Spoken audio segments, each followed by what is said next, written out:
France Histoire et Civilisation présente Les Confessions de saint Augustin, œuvre majeure de la pensée occidentale, rédigée à la fin du IVe siècle. Texte du domaine public. Traduction française de Monsieur Moreau, publié en 1864. Livre 4e. 9 années d'erreur. Sa passion pour l'astrologie. Mort d'un ami. Violence de sa douleur. Ses livres de la beauté et de la convenance. Force et vivacité de son intelligence. Chapitre 1er. 9 années d'erreur. 1. Pendant ces 9 années de mon âge, de 19 à 28, je demeurais dans cet esclavage séduit et séducteur, au gré de mes instincts déréglés. Je trompais en public par les sciences dites libérales, en secret par le mensonge d'une fausse religion. Ici, jouais de l'orgueil, là, de la superstition, partout de la vanité. Épris du vide de la gloire populaire, j'en étais venu à jalouser les applaudissements du théâtre, les luttes de poésie, la poursuite des couronnes de foin, les bagatelles des spectacles, toutes les intempérances du libertinage. Et demandant d'autre part d'être purifié de ces souillures, j'apportais des aliments assez sains à ces élus de Manès, pour que l'alambic de leur estomac en exprimât à mon intention des anges et des dieux libérateurs. Telle était l'extravagance des opinions et des pratiques que je professais avec mes amis, par moi et comme moi séduits.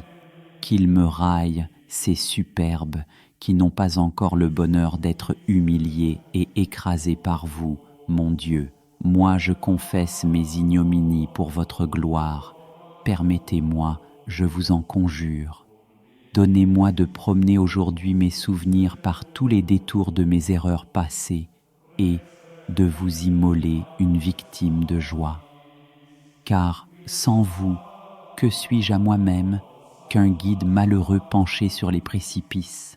Et que suis-je, dans la santé de l'âme, qu'un nourrisson allaité de votre lait et qui se repaît de vous, incorruptible nourriture? Et qu'est-ce que l'homme, quelque homme que ce soit, puisqu'il est homme? Qu'il nous raille donc les forts et les puissants, mais confessons toujours à vous nos infirmités et notre indigence. Chapitre 2. Enseigne la rhétorique. Son commerce illégitime avec une femme. Il rejette les offres d'un devin. 2. J'enseignais alors la rhétorique, l'escrime de la Faconde, maître vénal blessé par l'intérêt. Je préférais pourtant, vous le savez, Seigneur, avoir ce qu'on appelle de bons disciples, et en toute simplicité, je leur apprenais l'artifice, non pour s'élever jamais contre la vie de l'innocent, mais pour sauver parfois une tête coupable. Et vous, mon Dieu, vous m'avez vu de loin chanceler sur la voie glissante. Vous avez distingué, dans une épaisse fumée, les étincelles de cette probité qui me dévouait à l'instruction de ces amateurs de vanité, de ces chercheurs de mensonges dont j'étais le compagnon. En ces mêmes années, j'avais une femme qui ne m'était pas unie par la sainteté du mariage, mais que l'imprudence d'un vague désir m'avait fait trouver. Seule femme toutefois que je connusse, je lui gardais la foi. Mais je ne laissais pas de mesurer par ma propre expérience tout l'intervalle qui sépare les convenances d'une légitime union, dont la fin est de transmettre la vie, et cette liaison de voluptueuses amours dont les fruits naissent contre nos vœux, quoique leur naissance force notre tendresse. 3. Je me souviens encore qu'ayant voulu disputer au concours le prix d'un chant scénique, un devin me fit demander ce que je lui donnerais pour remporter la victoire. Mais, plein d'horreur de ces abominables sacrilèges, je répondis que, s'agit-il d'une couronne d'or impérissable, je ne souffrirais pas que ma victoire coûtât la vie à une mouche. Je savais qu'il immolerait un odieux sacrifice d'animaux pour me gagner par cette offrande les suffrages des démons. Mais ce ne fut pas au regard de votre chaste amour que je répudiai ce crime. Ô Dieu de mon cœur, je ne savais pas vous aimer, ne pouvant concevoir que des splendeurs corporelles. Et l'âme qui soupire après de telles chimères ne vous est-elle pas infidèle, courtisane du mensonge, pâture des vents? Et je ne voulais pas que pour moi l'on sacrifiât aux démons, à qui ma superstitieuse créance me sacrifiait chaque jour. Mais n'est-ce pas repaître les vents que d'alimenter ces esprits qui font de nos erreurs leur maligne délice?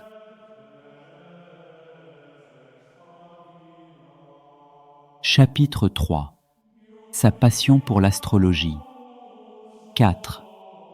Je ne cessais donc de consulter ces imposteurs, que l'on nomine astrologues, parce qu'ils semblaient n'offrir aucun sacrifice, ni adresser aucune prière aux esprits pour la divination de l'avenir. Mais la véritable piété chrétienne repousse et condamne aussi leur science.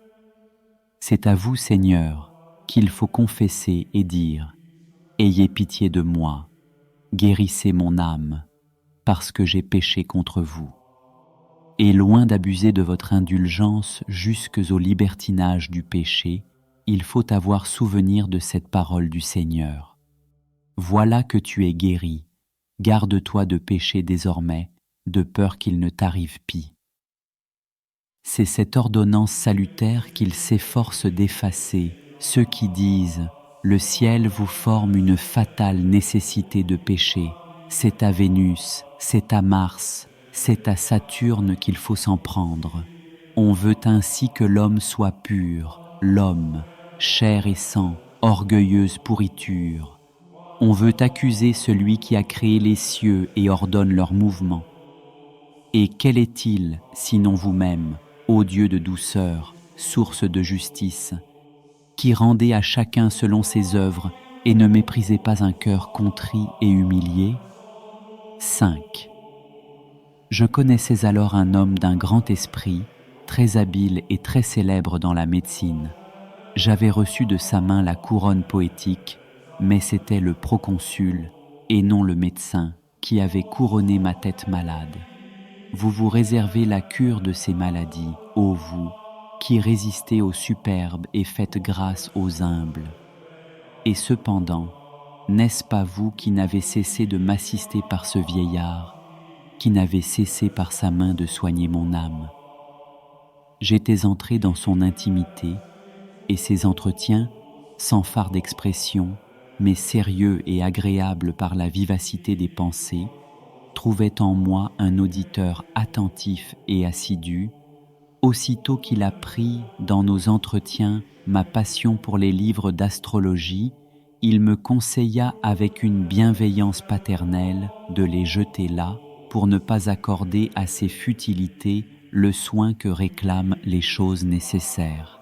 Il ajouta qu'il s'était livré sérieusement à cette étude dans ses premières années et avait pensé d'en faire profession pour vivre, que s'étant élevé à l'intelligence d'Hippocrate, il ne serait pas demeuré au-dessous de cette nouvelle étude et ne l'avait finalement abandonné pour la médecine que parce qu'en reconnaissant toutes les erreurs, sa probité lui avait défendu de tromper les hommes pour gagner sa vie.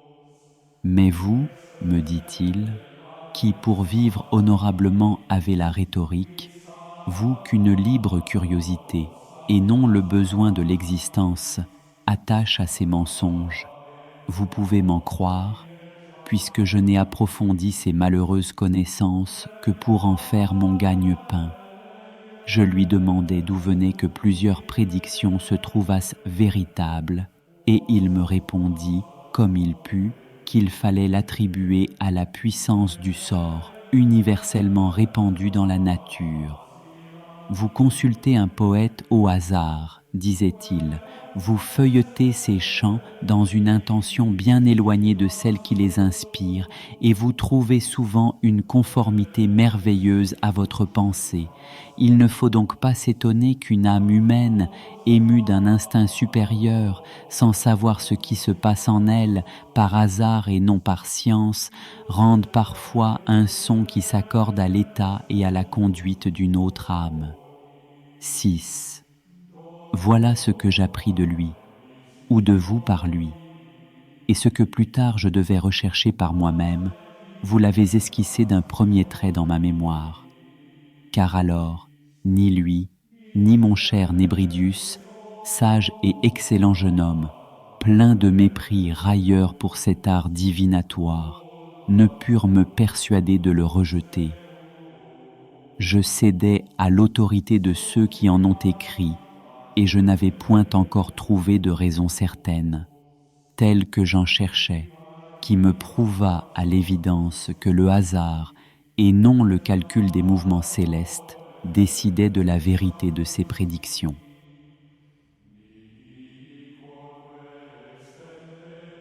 Chapitre 4. Mort d'un ami. 7. En ces premières années de mon enseignement dans ma ville natale, je m'étais fait un ami que la parité d'études et d'âge m'avait rendu bien cher. Il fleurissait comme moi sa fleur d'adolescence. Enfant, nous avions grandi ensemble. Nous avions été à l'école, nous avions joué ensemble. Mais il ne m'était pas alors aussi cher que depuis, quoique notre amitié n'ait jamais été vraie. Car l'amitié n'est pas vraie si vous ne la liez vous-même entre ceux qui s'attachent à vous par la charité que répand dans nos cœurs l'Esprit Saint qui nous est donné. Et pourtant, elle m'était bien douce cette liaison entretenue au foyer des mêmes sentiments.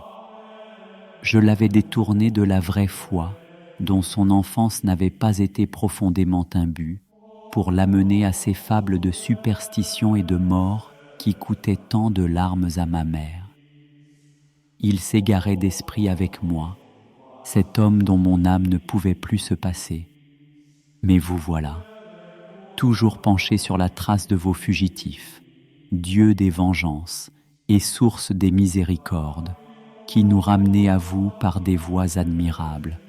Vous voilà, et vous retirez cet homme de la vie. À peine avions-nous fourni une année d'amitié, amitié qui m'était douce au-delà de tout ce que mes jours d'alors ont connu de douceur. 8. Quel homme pourrait énumérer, seul, les trésors de clémence dont, à lui seul, il a fait l'épreuve? Que fîtes-vous alors, ô Dieu, et combien impénétrable est l'abîme de vos jugements? Dévoré de fièvre, il gisait sans connaissance dans une sueur mortelle. On désespéra de lui, et il fut baptisé à son insu, sans que je m'en misse en peine, persuadé qu'un peu d'eau répandue sur son corps insensible ne saurait effacer de son âme les sentiments que je lui avais inspirés. Il en fut autrement, il se trouva mieux et en voie de salut. Et aussitôt que je pus lui parler, ce qui me fut possible aussitôt qu'il put parler lui-même, car je ne le quittais pas, tant nos deux existences étaient confondues, je voulus rire, pensant qu'il rirait avec moi de ce baptême qu'il avait reçu en absence d'esprit et de sentiment. Il savait alors l'avoir reçu, et il eut horreur de moi comme d'un ennemi, et soudain, avec une admirable liberté, il me commanda, si je voulais demeurer son ami, de cesser ce langage. Surpris et troublé, je contins tous les mouvements de mon âme, attendant que sa convalescence me permît de l'entreprendre à mon gré. Mais il fut soustrait à ma folie, pour être réservé dans votre sein à ma consolation. Peu de jours après, en mon absence, la fièvre le reprend et il meurt. 9.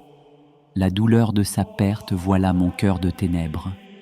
Tout ce que je voyais n'était plus que mort. Et la patrie m'était un supplice, et la maison paternelle une désolation singulière.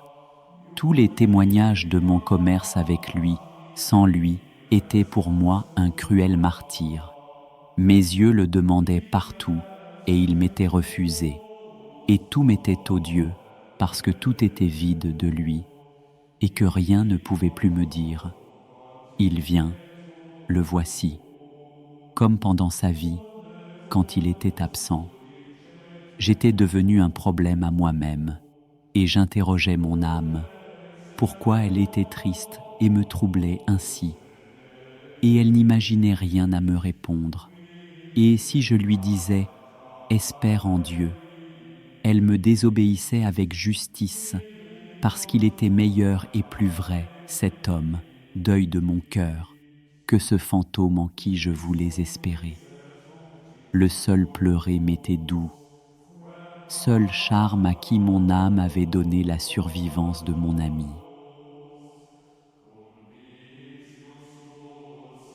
Chapitre 5. Pourquoi les larmes sont-elles douces aux affligés? 10. Et maintenant, Seigneur, tout cela est passé, et le temps a soulagé ma blessure. Puis-je approcher de votre bouche l'oreille de mon cœur?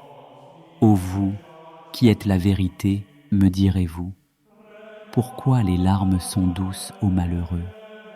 Mais peut-être, quoique présent partout, avez-vous rejeté loin de vous notre misère, et vous demeurez en vous-même, tandis que nous roulons dans l'instabilité. Et pourtant, si votre oreille ne s'inclinait à nos pleurs, que resterait-il de notre espérance? D'où vient donc que l'on cueille à l'arbre amer de la vie ces fruits si doux de gémissements, de pleurs, de soupirs et de plaintes? Qui leur donne cette saveur? Est-ce l'espérance que vous nous entendez? Cela est vrai de la prière mue du désir d'arriver jusqu'à vous. Mais quoi de semblable dans une telle affliction, dans cette funèbre douleur où j'étais enseveli? Je n'espérais pas le voir revivre, mes pleurs ne demandèrent pas ce retour. Je gémissais pour gémir, je pleurais pour pleurer. Car j'étais malheureux, j'avais perdu la joie de mon âme. Serait-ce donc qu'affadi de regret, dans l'horreur où le plonge une perte chère, le cœur se réveille au goût amer des larmes? Chapitre 6. Violence de sa douleur. 11. Pourquoi toutes ces paroles? Ce n'est pas le temps de vous interroger, mais de se confesser à vous. J'étais malheureux, et malheureux le cœur enchaîné de l'amour des choses mortelles. Leur perte le déchire, et il sent alors cette réalité de misère qui l'opprimait avant même qu'il les eût perdues. Voilà comme j'étais alors, et je pleurais amèrement, et je me reposais dans l'amertume. Ainsi j'étais malheureux, et cette malheureuse vie m'était encore plus chère que mon ami. Je l'eusse voulu changer, mais non la perdre plutôt que de l'avoir perdu, lui. Et je ne sais si j'eusse voulu me donner pour lui, comme on le dit, pure fiction peut-être, d'Oreste et de Pylade, jaloux de mourir l'un pour l'autre, ou ensemble, parce que survivre était pour eux pire que la mort. Mais je ne sais quel sentiment bien différent s'élevait en moi, profond dégoût de vivre et crainte de mourir.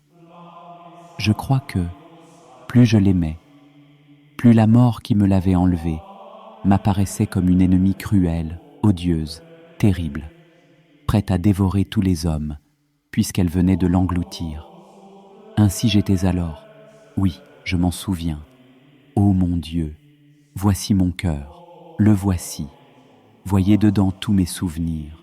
Ô vous, mon espérance, qui me purifiez des souillures de telles affections, élevant mes yeux jusqu'à vous et débarrassant mes pieds de ces entraves. Je m'étonnais de voir vivre les autres mortels, parce qu'il était mort, celui que j'avais aimé comme s'il n'eût jamais dû mourir. Et je m'étonnais encore davantage, lui mort, de vivre, moi, qui étais un autre lui-même. Il parle bien de son ami le poète qui l'appelle « moitié de mon âme ». Oui, J'ai senti que son âme et la mienne n'avaient été qu'une âme en deux corps. C'est pourquoi la vie m'était en horreur, je ne voulais plus vivre, réduit à la moitié de moi-même. Et peut-être ne craignais-je ainsi de mourir que de peur d'ensevelir tout entier celui que j'avais tant aimé. Chapitre 7. Quitte Tagaste. 12. Ô démence, qui ne sait pas aimer les hommes selon l'homme. Homme insensé que j'étais alors, si impatient des afflictions humaines. Oppressé, troublé, je soupirais, je pleurais, incapable de repos et de conseil. Je portais mon âme déchirée et sanglante, et qui ne voulait plus se laisser porter par moi, et je ne savais où la poser. Le charme des bois, les jeux et les chants, l'air embaumé, les banquets splendides, les voluptés du lit et de la table, la lecture, la poésie, rien ne pouvait la distraire. Tout m'était en horreur, la lumière elle-même, et tout ce qui n'était pas lui m'était odieux et nuisible, hormis les gémissements et les larmes, qui seuls donnaient quelque repos à ma douleur. Et dès qu'une distraction en éloignait mon âme, je pliais sous le fardeau de ma misère, que vous seul, Seigneur, pouviez soulever et guérir. Je le savais, mais je manquais de volonté et de force, d'autant plus que vous n'étiez à ma pensée rien de solide ni de certain. Ce n'était pas vous, mais un vain fantôme, mais mon erreur, qui était mon Dieu. Vainement je voulais y appuyer mon âme. Elle manquait dans ce vide et retombait sur moi. Et je me restais à moi-même mon unique lieu, lieu de malheur, où je ne pouvais rester et dont je ne pouvais sortir. Où mon cœur se fût-il enfui de mon cœur? Où me serais-je précipité hors de moi-même? Où me serais-je dérobé à ma poursuite? Et cependant j'abandonnais ma patrie, car mes yeux le cherchaient moins où ils n'étaient pas accoutumés à le voir, et de Tagaste je vins à Carthage.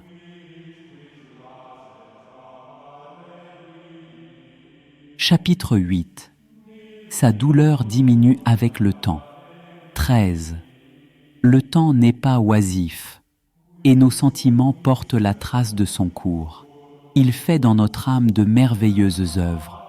Et il venait, il passait jour à jour, et son flot m'apportait d'autres images, d'autres souvenirs, et me rendait peu à peu le goût de mes premières joies. Ma douleur se repliait devant elle, et c'était, sinon de nouvelles douleurs, du moins des germes d'affliction future que je semais en moi. Car la douleur eût-elle si facilement pénétré dans l'intimité de mon être si je n'avais répandu mon âme sur le sable en aimant un mortel comme s'il ne devait pas mourir. Or, je trouvais distraction et soulagement dans les consolations de mes amis qui aimaient avec moi ce que j'aimais au lieu de vous. Longue fiction, long mensonge, volupté adultère de l'esprit, stimulée par le commerce de la parole. Mais si l'un de mes amis venait à mourir, ce mensonge ne laissait pas de vivre. Ces liaisons s'emparaient de mon âme par des charmes encore plus puissants. Échange de doux propos, d'enjouements, de bienveillants témoignages, agréable lecture, badinages honnêtes, affectueuse civilité, rares dissentiments, sans aigreur comme on en a avec soi-même.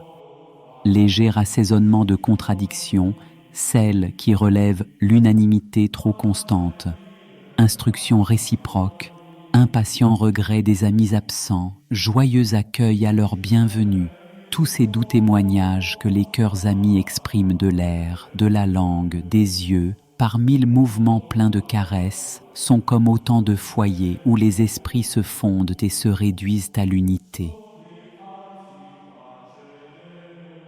Chapitre 9. L'amitié n'est vraie qu'en Dieu. 14. Voilà ce que l'on aime dans les amis, ce qu'on aime de tel amour, que la conscience humaine se trouve coupable de ne pas rendre affection pour affection. Elle ne veut de la personne aimée que le témoignage d'une affection partagée. De là le deuil des morts chéris, les ténèbres de la douleur, les douces jouissances changées en amertume dans le cœur plein de larmes, et la perte de la vie en ceux qui meurent, devenant la mort des vivants. Heureux qui vous aime, et son ami en vous, et son ennemi pour vous. Celui-là seul ne perd aucun être cher, à qui tous sont chers en celui qui ne se perd jamais. Et quel est-il, sinon notre Dieu, Dieu qui a fait le ciel et la terre, qui les remplit et en les remplissant les a faits. Et personne ne vous perd que celui qui vous quitte. Et celui qui vous quitte, où va-t-il, où se réfugie-t-il, sinon de vous en vous, de votre amour dans votre colère? Où pourra-t-il ne pas trouver votre loi dans sa peine? Car votre loi est la vérité, et la vérité, c'est vous. Chapitre 10. L'âme ne peut trouver son repos dans les créatures. 15. Dieu des vertus, convertissez-nous, montrez-nous votre face, et nous serons sauvés. Hors de vous, où peut se tourner l'âme de l'homme, sans poser sur une douleur, quelle que soit la beauté des créatures, où, loin d'elle et de vous, elle cherche son repos. Mais elle ne serait rien, si elle n'était par vous, ces beautés qui se lèvent et se couchent. En se levant, elles commencent d'être, elles croissent pour atteindre leur perfection. Arrivées là, elles vieillissent et meurent, car tout vieillit et tout meurt. Ainsi, aussitôt nées, elles tendent à être, et plus elles s'empressent de croître afin d'être, plus elles se hâtent de n'être plus. Telle est la condition de leur existence. Voilà la part que vous leur avez faite. Elles sont d'un ensemble de choses qui ne coexistent jamais toutes à la fois, mais qui par leur fuite et leur succession produisent ce tout dont elles sont parties.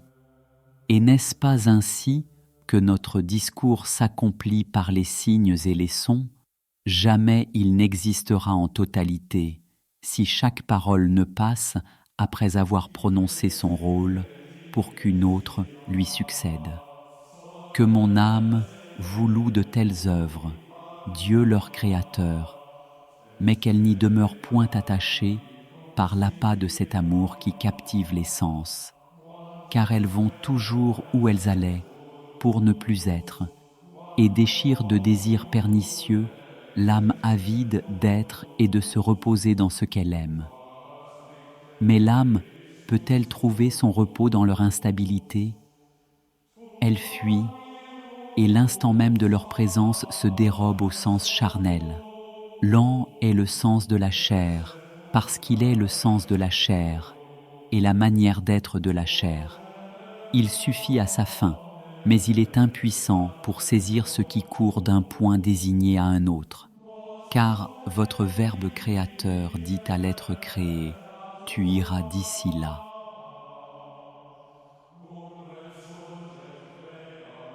Chapitre 11. Les créatures changent. Dieu seul est immuable. 16. Ne sois pas vaine, ô mon âme. Prends garde de perdre l'ouïe du cœur dans le tumulte de tes vanités. Écoute donc aussi, le Verbe lui-même te crie de revenir. Là est le lieu du repos inaltérable, où l'amour n'est pas renoncé s'il ne renonce lui-même. Vois, ces objets passent, d'autres leur succèdent, et de ces éléments particuliers se forme l'universalité de l'ordre inférieur. Et moi, est-ce que je passe, dit le Verbe de Dieu. Fixe ici ta demeure, place ici tout ce que tu as reçu d'ici, ô mon âme, car tu dois être lasse de mensonges. Remets à la vérité tout ce que tu tiens de la vérité, et tu ne perdras rien. Tes plaies seront fermées, tes langueurs guéries, tout ton être éphémère rétabli, renouvelé, lié à toi-même.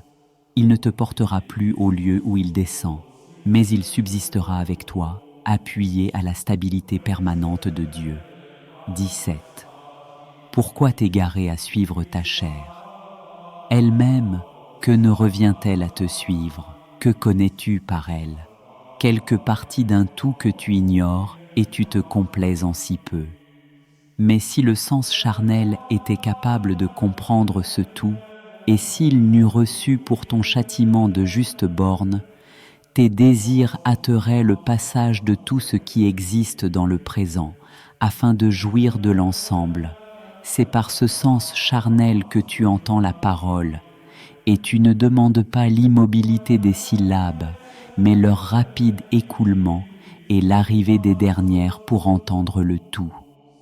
Et toutes choses forment un certain ensemble, non par coexistence, mais par succession, et le tout a plus de charme que la partie quand il se laisse voir au sens.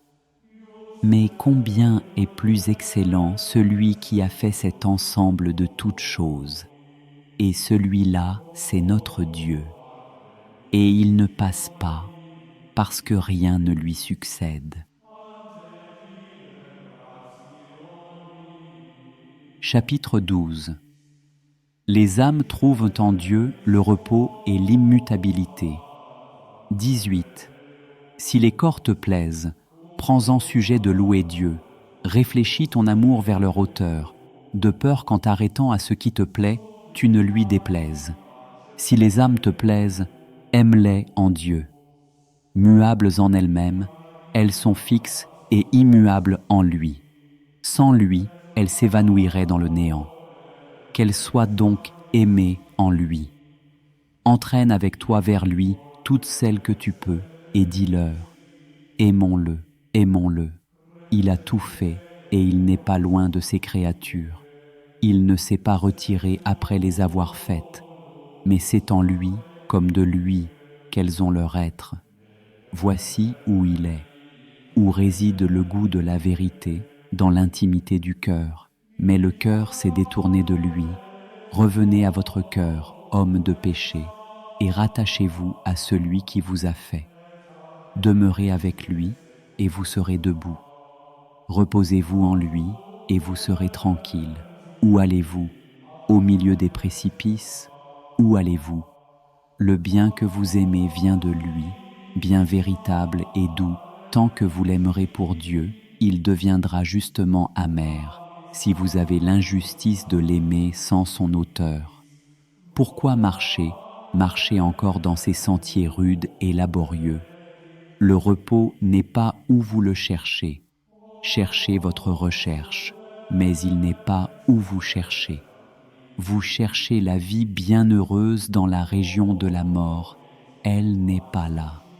Comment la vie bienheureuse serait-elle où la vie même n'est pas? 19. Et notre véritable vie est descendue ici-bas, et elle s'est chargée de notre mort, et elle a tué notre mort par l'abondance de sa vie. Et sa voix a retenti comme un tonnerre, afin que nous revinssions à lui dans le secret, d'où il s'est élancé vers nous, quand, descendu dans le sein virginal, où il a épousé la créature humaine, la chair mortelle, pour la soustraire à la mort. Il est sorti comme l'époux de sa couche et comme un géant qui dévore sa carrière. Il ne s'est point arrêté, mais il a couru, criant par ses paroles, ses actions, sa mort, sa vie, sa descente souterraine et son ascension, que nous retournions à lui. Et il a disparu de nos yeux, afin que, rentrant dans notre cœur, nous l'y trouvions. Il s'est retiré, et le voilà, il est ici.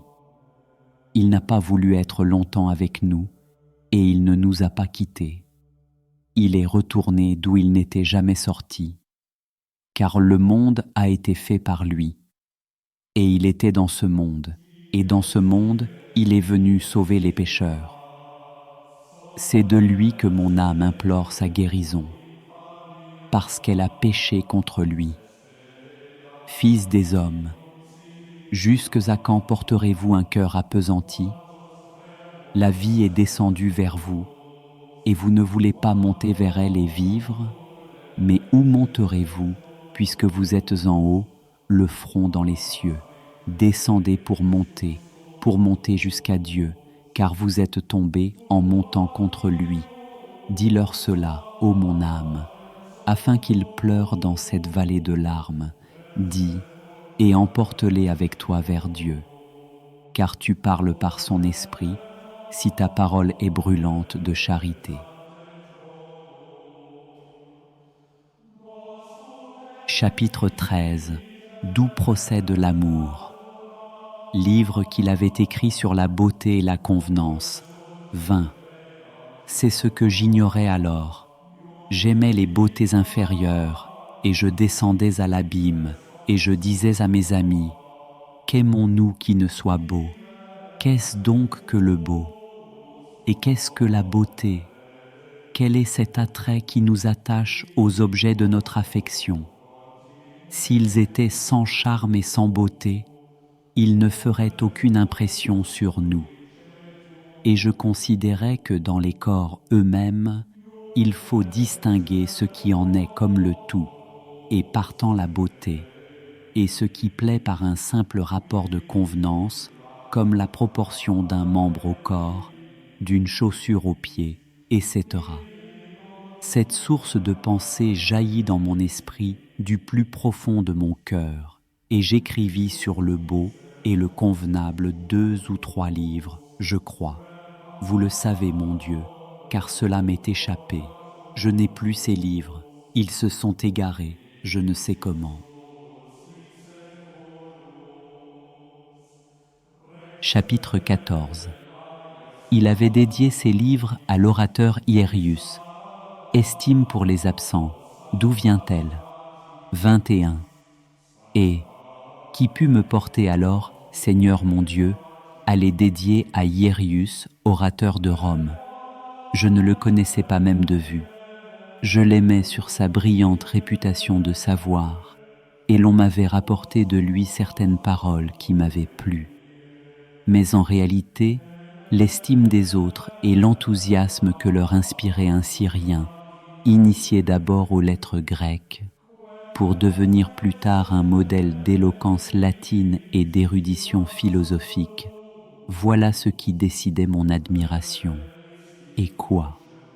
On entend louer un homme et on l'aime aussitôt, quoique absent. Est-ce que l'amour passe de la bouche du panégyriste dans le cœur de l'auditeur? Non, mais l'amour de l'un allume l'amour de l'autre. On aime l'objet de la louange lorsqu'on est assuré qu'elle part du cœur et que l'affection la donne. 22. C'est ainsi que j'aimais alors les hommes, d'après le jugement des hommes, et non d'après le vôtre qui ne trompe jamais, ô mon Dieu. Et toutefois mes éloges n'avaient rien de commun avec ceux que l'on accorde à un habile conducteur, à un chasseur de l'amphithéâtre honoré des suffrages populaires. Mon estime était d'un autre ordre, elle était grave, elle louait comme j'eusse désiré d'être loué moi-même. Or, je n'étais nullement jaloux d'être aimé et loué comme les histrions, quoique je fusse le premier à les louer et à les aimer. Je préférais l'obscurité à telle renommée, la haine même à telle faveur. Mais comment peut se maintenir dans une même âme l'équilibre de ces affections différentes et contraires? Comment puis-je aimer en cet homme ce que je hais en moi, ce que je repousse si loin de moi, homme comme lui? Tu ne voudrais pas être, cela te fût-il possible, ce bon cheval que tu aimes, mais en peux-tu dire autant de l'histrion ton semblable?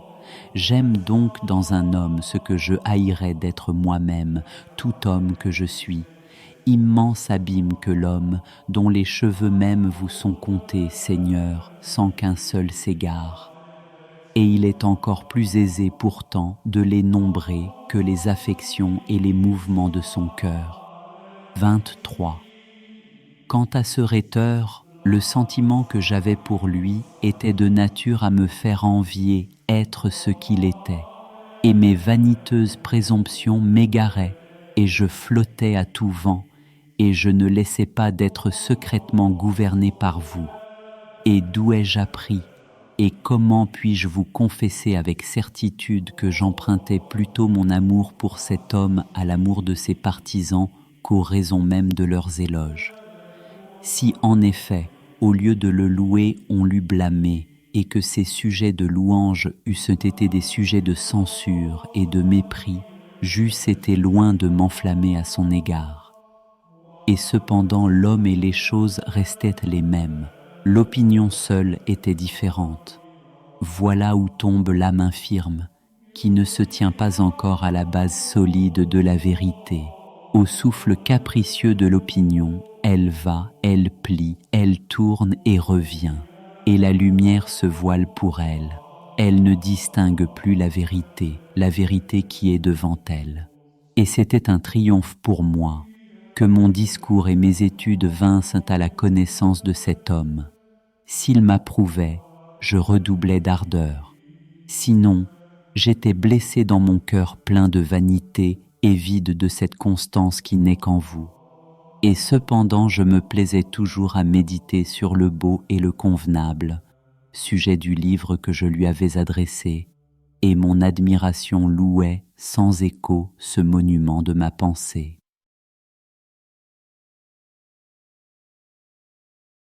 Chapitre 15. Son esprit obscurci par les images sensibles ne pouvait concevoir les substances spirituelles. 24. Mais je ne saisissais pas, dans les merveilles de votre art, le pivot de cette grande vérité, ô Tout-Puissant, seul auteur de tant de merveilles, et mon esprit se promenait parmi les formes corporelles, distinguait le beau et le convenable, définissait l'un ce qui est par soi-même, l'autre ce qui a un rapport de proportion avec un objet, principe que j'établissais sur des exemples sensibles. Et je portais mes pensées sur la nature de l'esprit, et la fausse idée que j'avais des êtres spirituels ne me permettait pas de voir la vérité. Et son éclat même pénétrait mes yeux, et je détournais mon âme éblouie de la réalité incorporelle pour l'attacher aux linéaments, aux couleurs, aux grandeurs palpables. Et comme je ne pouvais rien voir de tel dans mon esprit, je croyais impossible de le saisir lui-même. Mais apercevant dans la vertu une paix aimable, dans le vice une discorde odieuse, là je remarquais l'unité, ici la division, et dans cette unité je plaçais l'âme raisonnable, l'essence de la vérité et du souverain bien. Dans cette division, je ne sais quelle substance de vie irraisonnable, je ne sais quelle essence de souverain mal, dont je faisais non seulement une réalité, mais une véritable vie, un être indépendant de vous, mon Dieu, de vous, de qui toute chose procède. Misérable rêveur, j'appelais l'une monas, spiritualité sans sexe, l'autre dias, principe des colères homicides, des emportements, de la débauche, et je ne savais ce que je disais. J'ignorais et n'avais pas encore appris que nulle substance n'est le mal et que notre principe intérieur n'est pas le bien souverain et immuable. 25. Il y a violence criminelle quand l'esprit livre son activité à un mouvement pervers, quand il soulève les flots turbulents de sa fureur, libertinage, quand l'âme ne gouverne plus l'inclination qui l'entraîne aux voluptés charnelles. Et de même cette rouille du préjugé et de l'erreur qui flétrit la vie vient d'un dérèglement de la raison. Tel était alors l'état de la mienne, car j'ignorais qu'elle dût être éclairée d'une autre lumière pour participer de la vérité, n'étant pas elle-même l'essence de la vérité. C'est vous qui allumerez ma lampe, Seigneur mon Dieu, c'est vous qui éclairerez mes ténèbres, et tous nous avons reçu de votre plénitude, parce que vous êtes la vraie lumière qui éclaire tout homme venant en ce monde, lumière sans vicissitude et sans ombre. 26. Mais je faisais effort vers vous, et vous me repoussiez loin de vous, afin que je goûtasse la mort, car vous résistez au superbe. Et quoi de plus superbe que cette démence inouïe qui prétend être naturellement ce que vous êtes, sujet au changement, et le sentant bien à mon désir d'être sage pour devenir meilleur, J'aimais mieux vous supposer muable que de n'être pas moi-même ce que vous êtes. Vous me repoussiez donc et vous résistiez à l'extravagance de mes pensées, et j'imaginais à loisir des formes corporelles. Chair, j'accusais la chair. Esprit égaré et ne revenant pas encore à vous, j'allais. Je me promenais dans un monde imaginaire d'êtres qui ne sont ni en vous, ni en moi, ni dans les corps. Et ce n'étaient point les créations de votre vérité, mais les fictions de ma vanité que je formais sur les corps. Et je disais à vos simples enfants, ô fidèles, mes concitoyens, dont alors j'étais séparé par un exil que j'ignorais, je leur disais avec ma sotte loquacité, comment mon âme, créature de Dieu, est-elle dans l'erreur? Et je ne pouvais souffrir que l'on me répondît, comment Dieu est-il dans l'erreur? Et je soutenais que votre immuable nature était entraînée dans l'erreur, plutôt que de reconnaître que la mienne, muable et volontairement égarée, subissait l'erreur comme la peine de son crime. 27. J'avais 26 à 27 ans lorsque j'écrivis ces livres, et je roulais dans ma fantaisie ces inanités d'images, bourdonnantes à l'oreille de mon cœur. Et je voulais pourtant, ô douce vérité, la rendre attentive à l'ouïe intérieure de vos mélodies, quand je méditais sur la beauté et la convenance, jaloux de me tenir devant vous, de vous entendre pour frémir d'allégresse comme à la voix de l'époux, et je ne le pouvais car la voix de l'erreur m'entraînait hors de moi, et le poids de mon orgueil me précipitait dans l'abîme. Vous ne donniez pas alors la joie et l'allégresse à mon entendement, et mes os ne tressaillaient pas, n'étant point encore humiliés.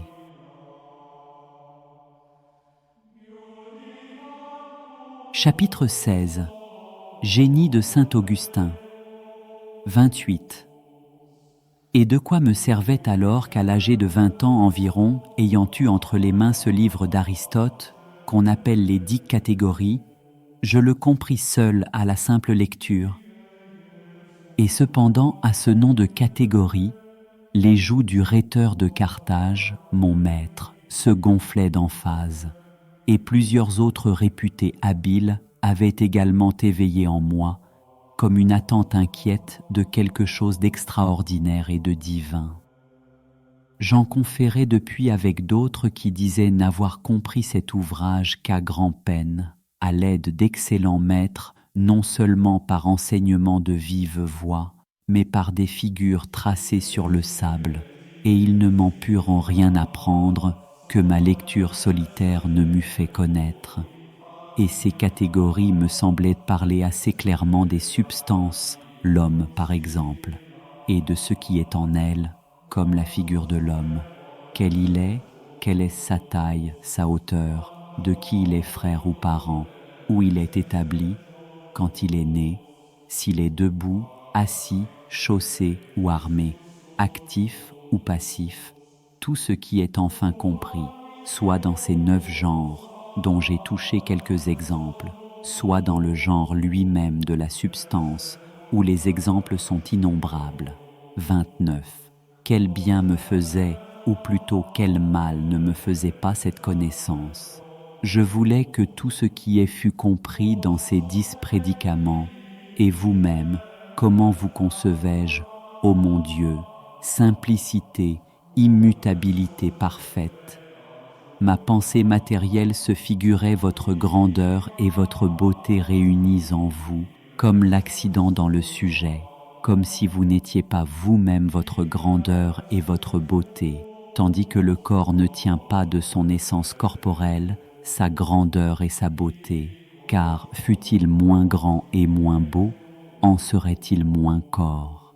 Chimère que tout ce que je pensais de vous, et non vérité, invention de ma misère, et non réalité de votre béatitude. Et votre ordre s'accomplissait en moi, la terre me produisait des chardons et des ronces. Je ne pouvais arriver qu'au prix de mes sueurs à gagner mon pain. 30. Et que me servait encore d'avoir lu et compris seul tout ce que j'avais pu lire de livres sur les arts qu'on appelle libéraux, infâme esclave de mes passions. Je me complaisais dans ces lectures, sans reconnaître d'où venait tout ce qu'il y avait de vrai et de certain. Je tournais le dos à la lumière, la face aux objets éclairés, et mes yeux qui les voyaient lumineux ne recevaient pas eux-mêmes le rayon. Tout ce que j'ai compris sans peine et sans maître, de l'art de parler et de raisonner, de la géométrie, de la musique et des nombres, vous le savez, Seigneur mon Dieu. La promptitude de l'intelligence et la vivacité du raisonnement sont des dons de votre libéralité. Mais au lieu de vous en faire un sacrifice, je ne m'en suis servi que pour ma perte. J'ai revendiqué la meilleure part de mon héritage. Je n'ai pas conservé ma force pour vous et, loin de vous dans une terre étrangère, je l'ai prodiguée aux caprices des passions, ces folles courtisanes. Pour si mauvais usage, que me servait un tel bien? Car je ne m'apercevais des difficultés que ces sciences offraient aux esprits les plus vifs et les plus studieux, qu'en cherchant à leur en donner les solutions. Et le plus intelligent, c'était le moins lent à me suivre dans mes explications. Et que m'en revenait-il encore, puisque je vous considérais, Seigneur mon Dieu, vérité suprême, comme un corps lumineux et immense, et moi comme un fragment de ce corps? Ô excès de perversité, voilà donc où j'en étais. Et je ne rougis pas, mon Dieu, de confesser vos miséricordes sur moi, et de vous invoquer, moi qui ne rougissais pas alors de professer publiquement mes blasphèmes, et d'aboyer contre vous. Et que me servait ce génie qui dévorait la science? Que me servait d'avoir, sans nulle assistance de maître, dénoué les plus inextricables ouvrages, quand une honteuse et sacrilège ignorance m'entraînait si loin des doctrines de la piété? Et quel obstacle était-ce pour vos petits que la lenteur de leur esprit, si, demeurant toujours près de vous, ils attendaient en sûreté, au nid de votre Église, la venue de leurs plumes, ces ailes de la charité que fait croître l'aliment d'une foi sainte? Ô Seigneur, ô mon Dieu, espérons en l'abri de vos ailes, protégez-nous, portez-nous. Vous nous porterez tout petits, et vous nous porterez jusqu'aux cheveux blancs. Car notre force n'est force qu'avec vous, elle n'est que faiblesse quand nous ne sommes qu'avec nous-mêmes. Tout notre bien vit en vous, et notre rupture avec vous a fait notre corruption. Retournons à vous, Seigneur, pour n'être plus mortellement détournés. C'est en vous que vit notre bien, bien parfait, qui est vous-même. Craindrons-nous de ne plus retrouver au retour la demeure dont nous nous sommes précipités?